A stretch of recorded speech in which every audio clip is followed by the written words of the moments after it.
here on Make It Heard, we've got Chase Johnston Lynch. He's our feature writer this week. But Chase is more than just a writer, he's a filmmaker. And he's currently working for Big Condo Online and Big Condo Academy and all the other big condos. Quando, yeah. So I'd like to just start off way back in the Bronx. Oh, yeah, let's go back in time. Let's go back. So what were your very early influences in filmmaking? Basically, I grew up watching television. That's all I can do as a kid and everything. Very isolated. But I loved television and films, and I was very influenced by the time. So I was growing up in the 70s, so I was influenced by Kung Fu. I was influenced by superheroes, comic books. I felt that all of that created a visualist style in me. Like people talk about learning styles and those things. So I'm a visual learner. In that aspect is I was always dreaming about stories. I was always coming up with characters. Maybe it was a comic book thing. When you had the Marvel Handbook A to Z, there's a character, even a Z character. Were you the kid that always made up the stories when you were out playing? Exactly, because I had no friends. And Oh. yeah, so I mean, I would be sitting there drawing my own comic books and all of that, and talking to myself in my head. But in that fashion, though, it was when I got to high school. That's when I kind of like the writer in me started to come out, because by then it was the late 70s, and I've discovered Stephen King, and oh my God, I just fell down a well with the horror. The Dance Macabre, Clive Barker, all of that. And I used to write horror stories in class, so my English teacher would be so proud of that and then post them up on the wall. But I was too shy to kind of like take credit. So I just like sit there in the back and watch people reading it. Because I felt like I had a very M. Night Shyamalan kind of thing to my stories, where I would always have a twist, and I would just wait for people to go like that lovely moment, yeah. Yeah. Exactly. I've seen it. It's seen it in the theatre quite often when a writer's got a really nice twist at the end, and you can see the writer looking around the audience waiting for it to happen. Do they get it? Because the worst thing you can do is try to explain your work. Yeah. Like when you have a story, or you put a piece together, that's the worst thing that can happen, is that you need to explain it. And you have to get it drilled into you as a writer that you can't actually sit there with your audience. So it was supposed to be that this was supposed to happen. Yeah. They're supposed to get it, bruv. Yeah, they are. Basically, I decided to change my course and major. I was going to be an electrical engineer, like a scientist and everything, until some girl trying to convince me to write stories. And no, I didn't get the girl. But I wrote my first movie, which was 9 pages long. Yeah, I think that's something in common then, because I was a chemistry teacher, and I think quite often when you're two-brained, i.e. you're creative and cool. you're scientific, Yeah, it can cause quite a lot of conflict into what you want to do. and they're both isolationist skills, isn't it? Yeah. So like in that fashion, it's hard to determine where you want to go, because you can make things, you can build things. I mean, as an electrical engineer, or studying to be one, I could work in isolation. I could build a battery, I could do all of those kind of things. But when I was told that, look, you inspire because of your writing, I decided to go in that realm and everything. So that's what happened. So when did you start making your first little films? So I was always making films. Like when I got to college, I made a soap opera, which is fine for where we are now, aren't we? I know, I'm But just to make thinking a right project. it's echoing back. Exactly. My first film was Soap Suds about promiscuity you, But I just like telling stories, and people like listening to what I had to say. You know what I mean? I think I was one of those type of people that didn't realize that you had an audience around you. And in that fashion is that, so I started just creating stuff. But then when I was in the studio, because I was a projectionist, started making music videos, and that was what took me onto the course. Okay. Yeah. So, did you originally want to be a director? I think the question is, of course, I wanted to be a director, but was I? There was a lot of stuff that I was making that wasn't as good as the imagination of my thoughts Uh-huh. thought they were. So I think, and this is what I try to say when I was ended up teaching film, is that yes, everybody wants to be the director because it's directed by Steven Spielberg, and I had a lot of ideas. But what I didn't realize was there's so many people on the team that there's a job for everybody, even if you have ideas. So what happened was I became a director's assistant in music videos and stuff, and then I had to do his editing, Hmm. right, and everything else like that. So I started to do other jobs, and my real main skill set fell into being a producer, which is Hmm. why I always call myself more a producer now than filmmaker. So I was making films, but I didn't have me helping me. So like what happened was like the people around me wasn't as good. I'm gonna blame them. But so my early films were no, not as good. Because I didn't have like a good like A good team. team. Yeah. So for other people, I was doing that. So for other people, I was their first AD. I was their producer. I was the one who backed them up and gave them everything that they needed. And so they were making films and we were making money. So that was a good thing, Yeah. And that's how I developed a reputation in the record industry by doing that. Because I use my writing skills to write treatments, and that's what I Okay. wanted to point out is that a lot of people don't realize that a music video is not just, hey, stick a camera on and let people perform. At that time, a good music video had to have a narrative structure. I mean, we're Yeah. talking about the 90s, right? So I had to have a narrative structure. So I was really good at that. Hmm. So when I was out, and then I go, okay, now I got some money. I'm going to go direct something. And it'll be crap. Because a director has to have a team. It's no way that one person does everything. Yeah. So by me taking the director's chair, I wasn't creating as well as when I took the sidekick's chair as the producer or the Right. first assistant director. So I mean, and that's fair. That's fair, dude. So really, I would like to say, yeah, I was more a producer than a Yeah. director. I mean, I constantly tell my writers, don't direct your own stuff. Oh, please don't. Yeah. I mean, and unless you've been doing it for a very long time, and Well, you let's say why they shouldn't do it. go on then. Okay, so why shouldn't a writer direct his own stuff? Because he's too married to the material, and the I'm writer doesn't. precious. Well, that's what married means. Yeah. They're too precious. They don't want to change anything. They don't want to kill their darlings, and they want everything in it. And what happens is they don't realize that someone from the outside has to look at your material and interpret it, and that's what the director's job is, to Yeah. interpret that material and actually shoot it. And what he or she will do, is they will do coverage, right? So that way there's different angles upon that material, so in the editing process that another person comes in, Right. that's when you got the product. So one person cannot make a project. That's what I want to make clear. But a Hmm. writer definitely can't because they are the ones who gave birth to it. Yeah. And they want everything they want. They want to eat the placenta. Well, You know what I I mean? I quite often say to my writers, you've given birth to your baby, Mm. and it's got to the toddler stage, with your editing and development. And I said, that's when you have to kiss it goodbye and send it to school. And that's where your directors and your lighting and your Yeah. everything else comes And in. there's no problem with that. Why? Because your material should be good enough. Your character should be developed enough that anyone could come in and see what it is that you Yeah. wanted. But then what they do is that they have the team and the skills to actually make that happen. Hmm.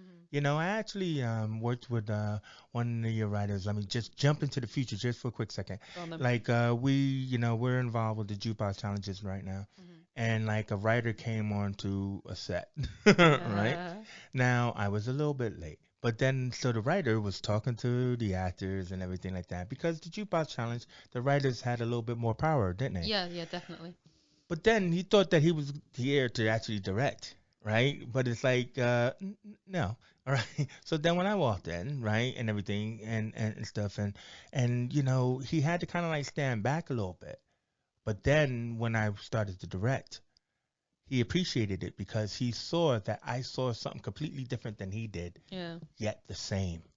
I still saw his story, still worked with his characters, still worked with his words, and it still created the product that he actually envisioned.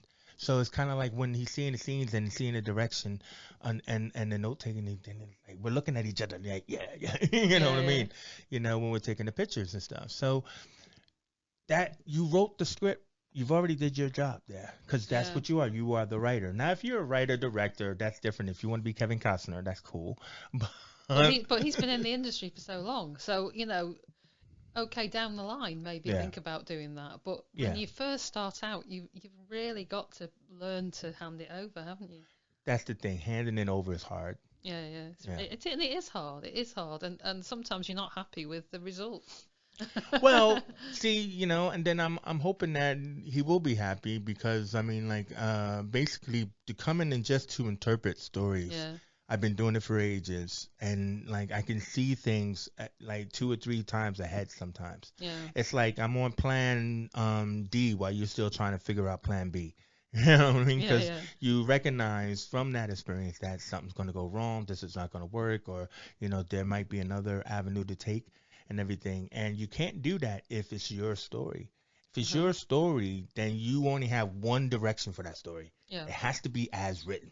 yeah. I mean, I once spoke to a director, and she'd got this scene where the writer had written that they were all sat around the table, and it was really quiet, and because the whole thing was the atmosphere. But she thought, what's been going on needs to have something that happens during this when they're sat down. Yeah. And she ended up having um, what looked like blood coming from the ceiling onto the table and running across the table, because it was about one of the people had been to war and wouldn't talk Yeah, about yeah, yeah. it. So that's that PTSD. Yeah, and the writer was like, "Oh my God, I didn't. That's just so fantastic." And they hadn't thought about it. They just wanted it really quiet and everybody just looking at each other. And this just changed it because you were looking at what one person was thinking. Yeah, no, exactly. And when you write a story, you're not writing a shooting script, and that's why it's different. You know what I mean? Yeah, Shooting scripts are different from the screenplays or the page scripts because it's like you now have the words, you have the scene, you have the characters, and then someone is trying to figure out how to create the tone and tension yeah, of this scene, how to make it either more dramatic or less dramatic, and that's a person's role. And they can do that when they're not playing with their own toys. yeah. The toys are laid out on the table and then they move the pieces, Mhm. because they didn't put them there Oh, and everything, but they could see it, they can interpret it, and that's what writers find very difficult to understand. yeah. So going back in time again. Woohoo!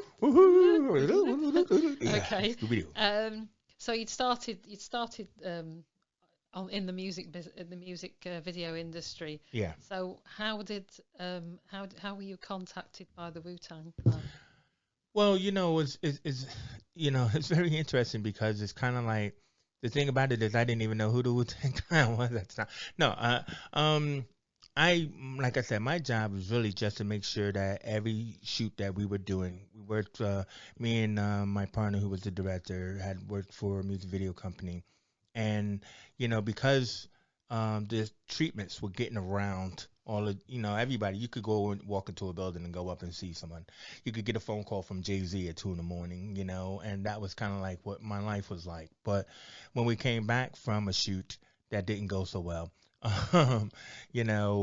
our executive producer said, "Hey, some guy named Justice is looking for you." And I'm like, "Justice, who's that?" And I'm thinking, "Oh wow, am I being attacked?"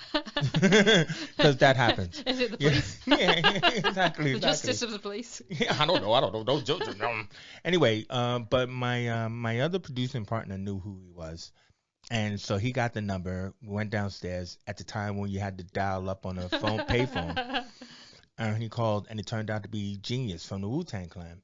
So then he's like, "Yeah, what do you?" He's like, "Yeah, I'm looking for pretty much I want to make my own videos. And I'm looking for a production company, and I heard that you kind of like do this kind of thing." What kind of thing is that, bro?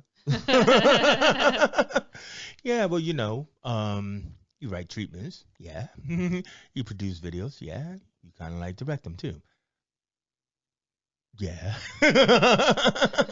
So I was like, yeah. So people would contact him because he's famous, Yeah.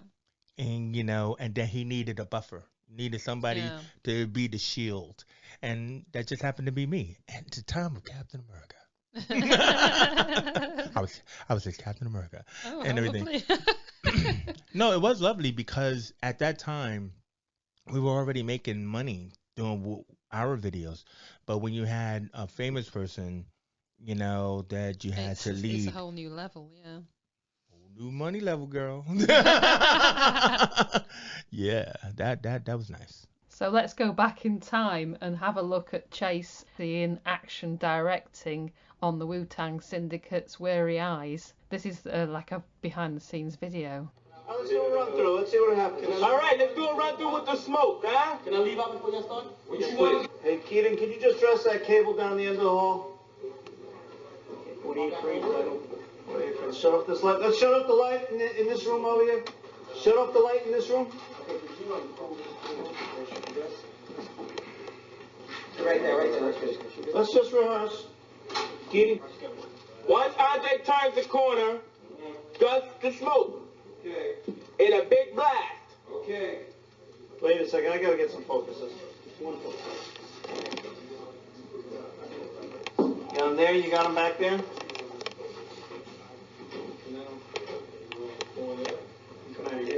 Yeah, well, get a focus on where he's in the light. You see where he hits the light? Right here? Yeah. And then I'm going to jump. I'm going to look back and jump like that.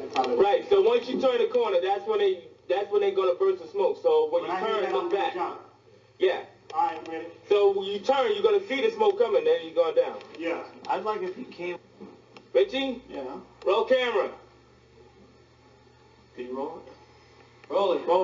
Okay. Action, Andre.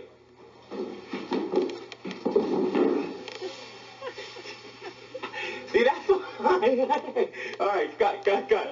Yo, man. What? That's why I want that smoke to burst out once you turn the corner.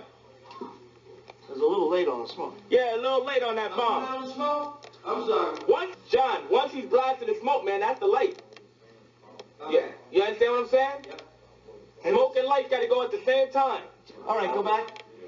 So, did you use your earlier movie influences to write the videos? Well, yeah, because basically my concept is like I'm speaking to all the geeks out there, right? Who read comic books and all. We have all kind of visuals in our heads. So basically, it's about mapping that visual to whatever concept there was.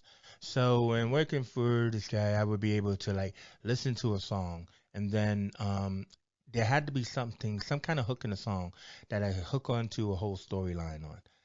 So this first video we did was like a lonely seed, and it's like, yeah, what is that gonna be, man? Lonely seed. And then it became about child abuse, and you're like, child abuse? What's going on? It's like, yeah, well, see, what happens is there's a cycle of abuse, and so it's like, so when a woman as a child was getting abused by her father, she grows up to become a mom who abuses her son. Everybody's right there. And then, so that means we had to do time travel.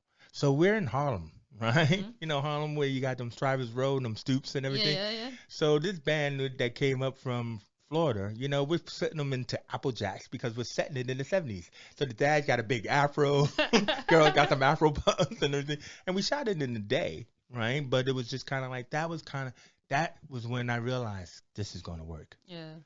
Because when you have the money that you could say, I want cars, I want to have I want to have a big Stargate. You're going to build me a Stargate, Will?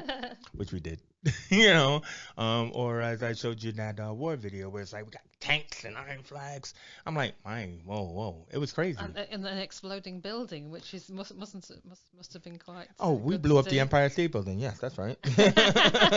Don't come at me, bro. Don't come at me. But it's just whatever's in the imagination. It's such a great thing as a writer to be able to put something on paper and have it visualized. Yes. And I get you writers, you want to be the one to visualize your own stuff, but this was just like it was a whole different thing. I was able to do that, to be able to take a story and visualize that story by directing it, even though I didn't get the credit sometimes. Yeah. But I think with writers, as they're writing it, they do have visuals in their head, so it's Yeah. quite difficult to let go of those visuals and let somebody else deal with them. Yeah. Well, I hopefully, know I what do. you hopefully, like most directors, it used to be the thing where directors don't want the writer on the set, but that has changed really. Yeah. It's kind of like, I need you, man. Sometimes if you wrote something and I want you there, you know what I mean? Just like, Yeah. there's a zone, I mean, there's a line. when I was producing Start Square, which I'd written, which Yeah. producing your own stuff's difficult as well. Yeah, But but it was fun though. it was fun, but it was difficult. But I'd got this idea of this old man's house in as being the set. But I got a really good set designer, and she said, no. This is about the game Snakes and Ladders as a term for grief. Yeah. So everything on the stage, all his furniture and was made either a snake or a ladder. So it was just like, whoa. Isn't that That's amazing? so much better than mine. Isn't that amazing? But then that was what, your art director that came up with that, or the director? A set that played? designer. Yeah, well, set designer is art director. Yeah. Well, I don't know. I'm educating her. That's okay. No, well, theatre and film are just a little All bit. right, it's just words. Yeah, it is in the end. Yeah. Right, okay. So you were earning lots of money and you were mixing with the rich and famous. Was it always fun? Okay. So some of this, you gotta worry about the censorship, right? How about this? It was a lot of fun, right? But for a young man who's not used to a lot of fun, it kind of got overwhelming. I was in that world for like about 7 to 8 years. Yeah. But it was like it really took off in like the last like 4 years. And it could get like, whoa, too much. It could get like, where we always hear these stories, where you got like celebrities that are like lonely and you don't know who to trust, and you're in dark, houses and stuff like that, and pretty much it was like when you have all that excess and you don't know what to do with it. The caution is, get a lawyer and an accountant. I didn't have either. And, because I had all that money and I lost it. Yeah. You know what I mean? And because what the problem is, you go under the assumption that when you're moving into fame, you go into the assumption that it will always be there. And people keep telling you it's not. But you kind of think, I'm always going to make money, right? So let's spend it all. It's like gambling. Gambling's bad, okay? So so it was fast and loose, but I kind of like made the decision to, jump ship and, come over here. Yeah. And everything, because I looked at it as like, this is a whole nother world, and I could do what I do over there here. And I couldn't. That's what I realized. It's too different. Just I found just moving from Hampshire to Cheshire, Yeah. I had to start at the bottom again. Well, that's exactly what I did. It's like going down Dante's Inferno, down into burning marl, and you're like, okay, I could either give up or I could just rise again. And I would like to feel that that's what I've been doing is climbing. Yeah, and all everything. the time. Yeah. Yeah. So why did you choose Liverpool? Liverpool chose me. I didn't know at all anything about Liverpool. I mean, like, the thing about it is like Americans have this kind of like insular thing about how powerful and great we are, but I didn't know like there was like city states. England, okay, UK, okay, you know what I mean? But so I mean, I came over here through the internet, so and that's why I thought it was like, oh, it'd be a good thing, and it was a good thing for about like 16 years, but like that life is done now.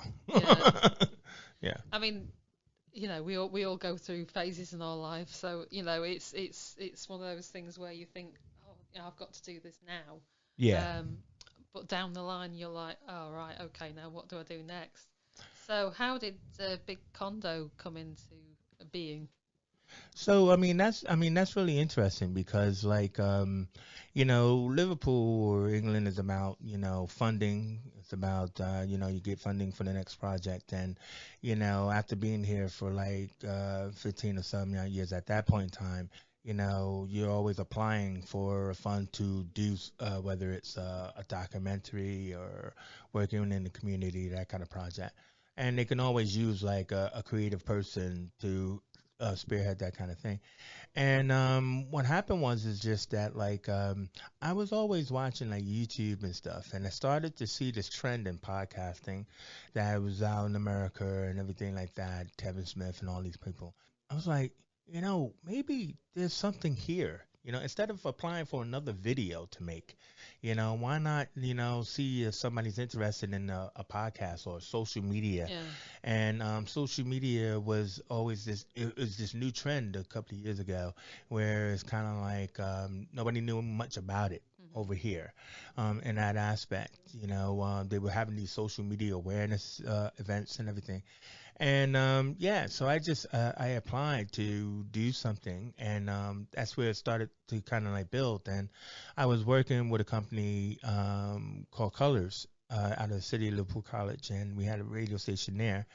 And so I had a couple of shows on and everything, podcast, radio shows, and one of my presenters was Roy Rothschild Okay. and everything like that. And now I knew Roy for like about 10, 12 years and stuff like that. It was funny because we always tell a story about how I kicked him out of Liverpool's own Urban Idol. Like we people where we had to like select people and no, not you.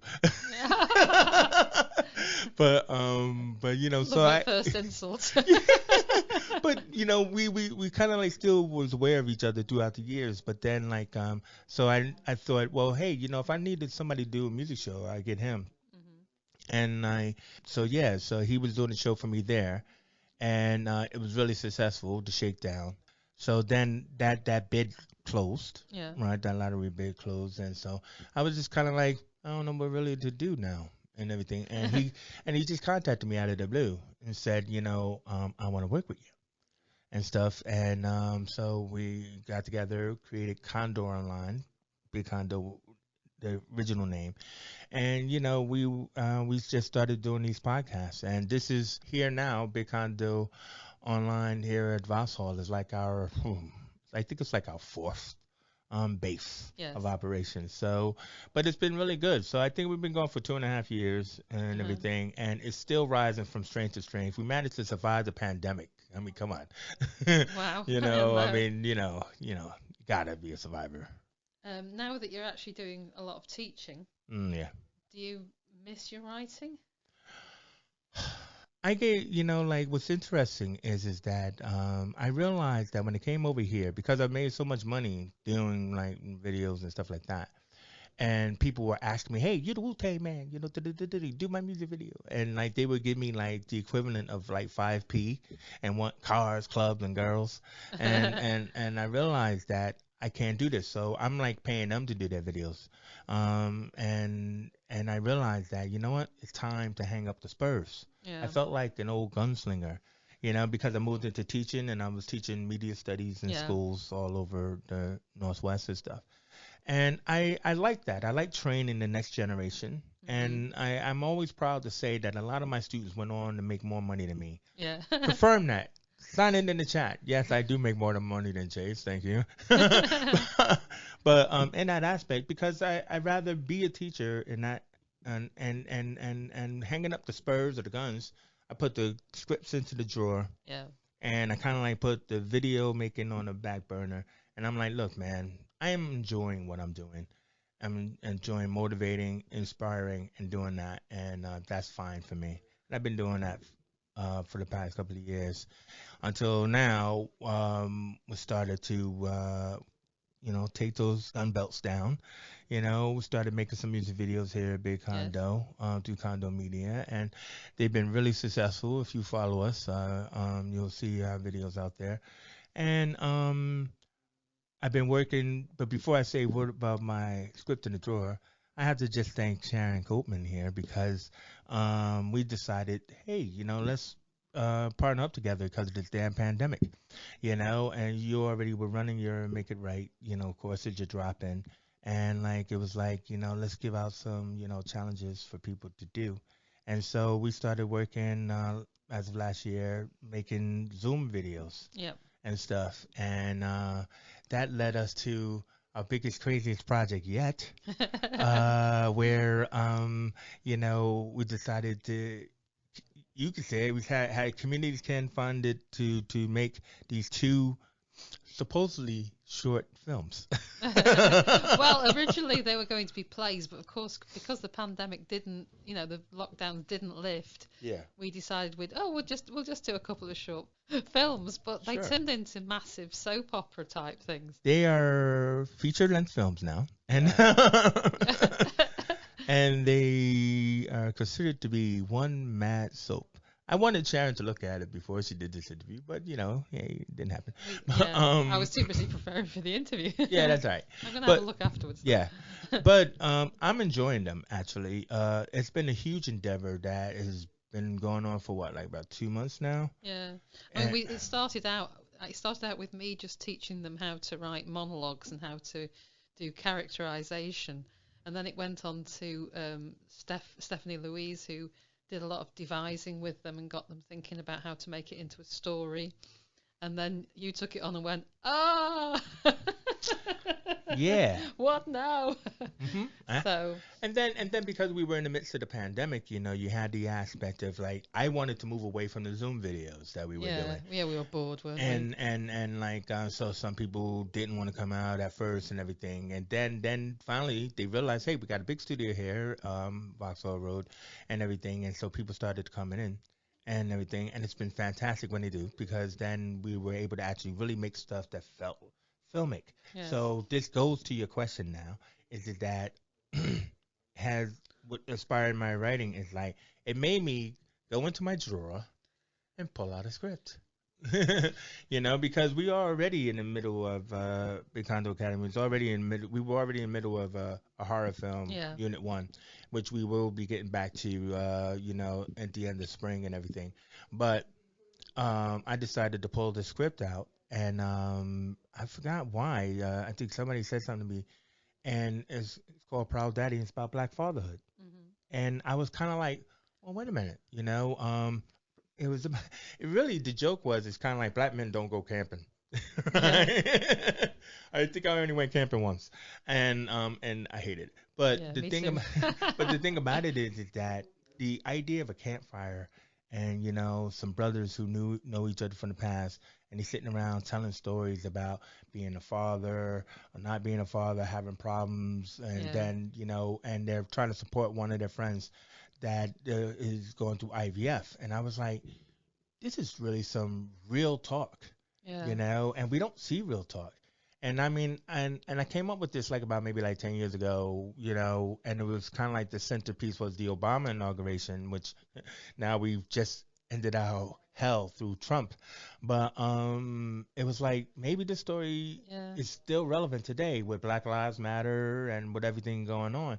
So I decided to send it around to you and to other people, and people are starting to nip at the heels, and they're just saying, hey, yeah, well, yeah, what do you want to do with that? So I'm kind of like in the cross of, obviously, I want to test out the theater run, obviously, of it, but I do want to actually return to it as a film. So yeah. Yeah. I mean, but the problem we've found actually is actually casting it and finding the black actors. So Yeah, man. what Well, would you say? let me say it, Sharon. Yeah, it's hard to find black actors here.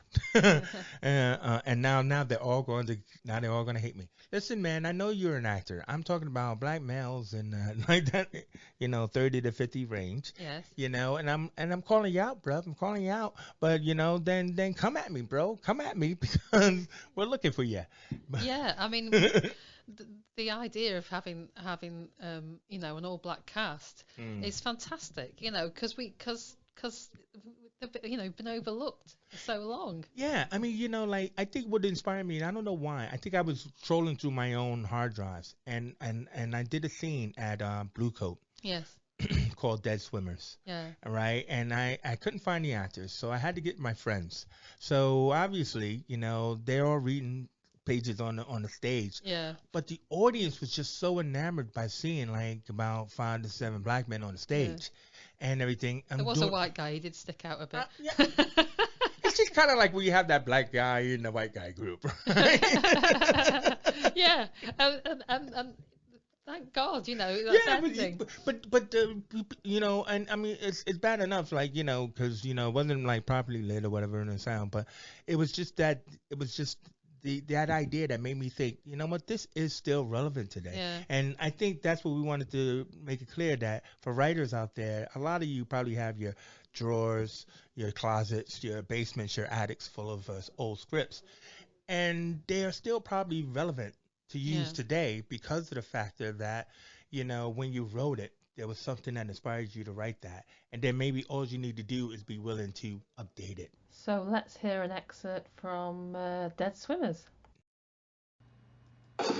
When I first met Charlotte, I never actually knew I could love someone like her, someone so kind, so confident, strong, I know, strong. Not that kind of strong. Well, Charlotte is selfless. She gives of herself, not because she does it in a clingy way, no. Remember Veronica? Well, Charlotte is her own woman, and I was happy. I am happy. That's deep. That's real. So, of course, Charlotte wanted a baby, and hey, I did too. But there were some relationships where I was only out to procreate. I felt like I was running out of time, and I tried really hard. But it was always someone else's fault. So it was Charlotte's, was it? Nope. It was mine. I finally got diagnosed as having low motility. Low mobility? Dead swimmers. Say what? If swimmers can't win the race, you see, reach the goal line. His sperm is... I think we get it, Horace, thank you. No. Sorry. That was really, really good. Right, back to topic matter for plays. What I find, when people send me scripts, I either get everything on one subject. So for a long time there was lots of Alzheimer's scripts, and then it moved to something else, and people seem to be behind the game on the topics that they should write about. And I think the thing that Proud Daddy and Dead Swimmers, the same sort of script, is the same script, but it's still about the same thing, about infertility, male infertility. Actually, the thing. You were ahead of the game with that. Yeah. And still are. No, exactly. But then also, too, is just to throw out another curveball to it, is that the biggest thing really now, especially with black males, is prostate cancer. And it's like, nobody wants to talk about it because nobody wants to tickle the jollies. But still, like, the whole thing about it is, it's like the way breast cancer was. Yeah. And like for men, I'm thinking like maybe that is somewhere could go into the story, because in the update, but that the main thing about it is male vulnerability. Yeah. It's not a versus masculinity. That's what I wanted to make. It's like masculinity has nothing to do with the opposite of male vulnerability. Male vulnerability is just as strong as masculinity. Yeah.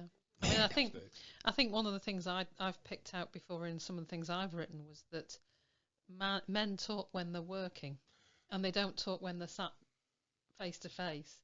And I like the idea of them making this campfire and doing business on the stage, and then they're able to talk. Yeah. But as soon as they're sort of sat in the car, it stops.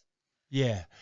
I mean, and it has to be that old friendship kind of thing. It's not like you're gonna like talk about it to your workmates or anything like that. But you have to be in that environment where once one drops, the others will drop too. Yeah.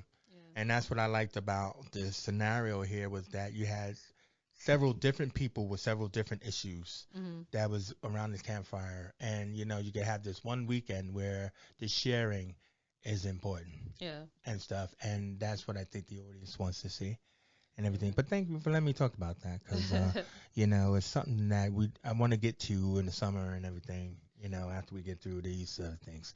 I'm pretty sure we'll finish our bubble wrap and retail soon. Yeah. So, eventually. So, have you got any other writing projects that you're doing at the moment? Well, I mean, just be full circle is that because we're coming out of the pandemic now, the academy actually is looking to open up again, by the summer, so I'm going to be running, some courses and everything, which I do anyway. Sharon never asked me to do courses for Make It Right. I don't know why, but I'm going to be, yeah, I know, yeah. But I'm going to be. So I do want to say is that if you are interested in making your own music videos and stuff like that, I'm going to be doing a music video course where you will learn and train how to make your own music video throughout that course and everything, and just short scenes as well. So kind of like what we've been doing, with the Zooms and stuff, Yeah. but better. Like you seen the Highlander challenge that I've been working on, and we shot that here. So I want to do short scripts and as a course where I used to do that with the WA and everything. I'm looking to bring that back. So I'm looking to bring back 2 courses, one on film and one on music videos. Well, I hear you also have a book on the go. Yeah, thank you for dropping that in. My book is still out, and then she was gone. I did a little cameo of the book in Retail Tales. Basically it's on Amazon. It's on, you can get it onto all the, ebooks and everything like that. But basically it was like a personal story I wrote, about my college experiences, trying to, have sex for the first time. You know how that is. I won't tell you actually when I got it. You have to read the book. But but either way is like, I think somebody read the book and said, "Oh my gosh, this is so dirty." I'm like, "Is it? Then it's 50 Shades of Grey." Or 50 Shades of Black. I don't know. Yeah. She thought it was dirty. I didn't. I just thought that was just really what happened. Yeah. It's a coming of age book. There we go. It's a coming of age book, Yeah. But last thing I'll say about it is that I wrote it about maybe 30 years ago. And I finally, put my own money into publishing it and everything, and it's out there. And in that fashion is the fact that it has the words I was saying of the time, the vernacular of the time, period. yeah. So if you like those 80s teen sex comedies, you'll like this book. Yeah. That's exactly what it is, an 80s teen sex comedy. Yeah, we were saying how hard it would be to go back and write something from the era. Yeah, you can't. Like if somebody tells you, you know how it is. Every 20 years you look back, you do the 90s film or the 80s film, and it's like, oh my God, how do I get my headspace into that? Well, that's what I'm also saying to you about pulling the stuff out of your, drawers, because you might have material that you've written way back when, and it will be that relevant today. Don't change the dialogue, but just maybe you have to change the circumstance and everything. So, and I enjoy, I'm going to pass it off to Sharon, and she'll let you know that she enjoys it. It's a coffee table book. Oh, okay. I haven't got a coffee table. All right.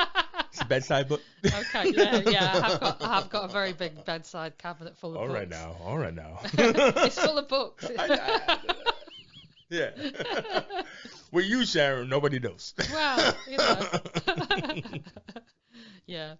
All right. Okay. Well, thanks, Chase. Nice to hear from you, and nice for you to pass on some of your experiences to the upcoming writers and filmmakers. Yeah, and like I said, man, it's all about the inspirations. Visual storytelling, it comes from all those different sources, but mainly it comes from whatever you like and whatever you fancy. Put that into your stories, and you'll see the change that it does to your stories. Okay. Thank you very much, Chase. Thank you, Sharon.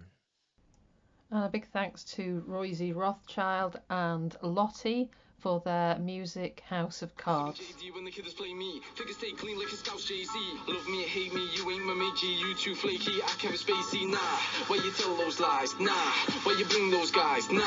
Why you give those eyes, I'm gonna cut them ties, cause if you had the chance you would keep me down. Criticize and beat me down, reap the crown and keep the gown, but I'm valued, so you keep me round. See me now, yeah, he be found, he be bound to the starlight. She spits the bars in the dark right, and he hits the park in the car like credit cards It's all charged like from the bank of Gotham like Batman.